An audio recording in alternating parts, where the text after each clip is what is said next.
Hi everyone, आप सभी का एक बार फिर से एजुकेशनल चैनल में स्वागत है। और आज की वीडियो में हम आपके साथ डिस्कस करने जा रहे हैं पीएचडी एडमिशन के लिए जो एंट्रेंस टेस्ट होता है उसके एग्जाम पैटर्न एंड सिलेबस के ऊपर।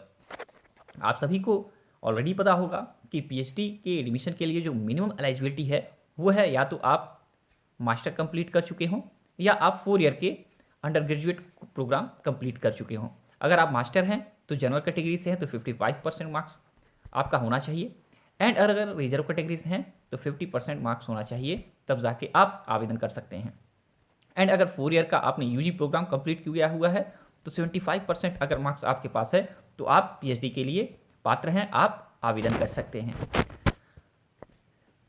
अब देखिए, पीएचडी के जो एंट्रेंस एग्ज़ाम होते हैं उसमें देखा जाए तो दो आपका सेक्शन होता है। फर्स्ट सेक्शन होता है आपका रिटेन टेस्ट एंड सेकेंड आपका सेक्शन होता है आपका इंटरव्यू। तो रिटेन टेस्ट जो लोग क्वालिफाई करते हैं वो इंटरव्यू राउंड में जाते हैं, एंड इंटरव्यू क्वालिफाई होने के बाद पूरा का पूरा देखा जाए आपका मेरिट लिस्ट तैयार किया जाता है आपके रिटेन टेस्ट एंड इंटरव्यू का। तो रिटेन टेस्ट का देखा जाए 70% वेटेज होता है एंड इंटरव्यू का 30% वेटेज होता है आपका जो प्रोसेस चलता है एंट्रेंस एग्जामिनेशन का। तो रिटेन टेस्ट में देखा जाए तो दो पेपर होते हैं। रिटेन टेस्ट में दो पेपर होते हैं। फर्स्ट पेपर आपका देखा जाए तो सभी के लिए कंपलसरी होता है, सभी के लिए सेम होता है। सेकेंड पेपर जो होता है वो आपका ऑप्शनल होता है। तो फर्स्ट पेपर में आपका रिसर्च मैथोडोलॉजी से क्वेश्चन पूछा जाता है, एंड जो आपका सेकेंड पेपर है जिस सब्जेक्ट से आप पीएचडी करने जाते हैं उस सब्जेक्ट से क्वेश्चन पूछा जाता है आपका सेकेंड पेपर में। यानी आपका मास्टर या अगर आपने यूजी प्रोग्राम कंप्लीट किया है 4 ईयर का और जिस सब्जेक्ट से आप पीएचडी करना चाहते हैं उस सब्जेक्ट से क्वेश्चन पूछा जाएगा। तो सेकेंड पेपर इलेक्टिव है एंड फर्स्ट पेपर आपका देखा जाए सभी के लिए जनरल है एंड कंपलसरी है। ओके, यानी कि सेम है। अब बात किया जाए कि सिलेबस क्या होगा, तो सिलेबस के पहले आपको बता दें इंटरव्यू राउंड फिर बचा होता है। जो लोग यहाँ पे क्वालिफाई करते हैं वो इंटरव्यू राउंड में जाते हैं, एंड क्वालिफाई करने के लिए रिटन टेस्ट में 50% मार्क्स लाना अनिवार्य होता है जनरल कैटेगरी के लिए, एंड 45% मार्क्स लाना अनिवार्य होता है रिजर्व कैटेगरी के लिए। तब जाके आप रिटन टेस्ट क्वालिफाई करेंगे और फिर जाके आप इंटरव्यू राउंड में जाएंगे।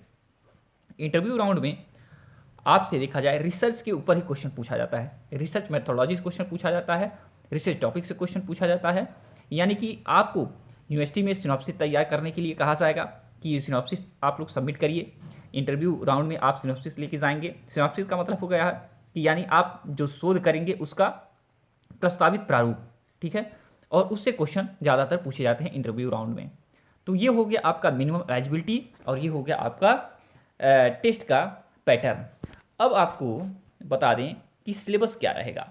आपको देखिए सिलेबस जो है बहुत सारी यूनिवर्सिटी देती हैं, कुछ यूनिवर्सिटी नहीं भी देती हैं, लेकिन सिलेबस सबसे अच्छा अगर आप लोग देखें सिलेबस कहीं ना मिले, अगर यूनिवर्सिटी के वेबसाइट पे ना मिले तो आप सीधे तौर पे CSIR या UGC नेट का जो आपका असिस्टेंट प्रोफेसर के लिए एग्ज़ाम कंडक्ट कराए जाते हैं उस एग्ज़ाम का आप अपने पेपर का सिलेबस डाउनलोड कर लें और उसी को आप देखा जाए तैयारी में लें।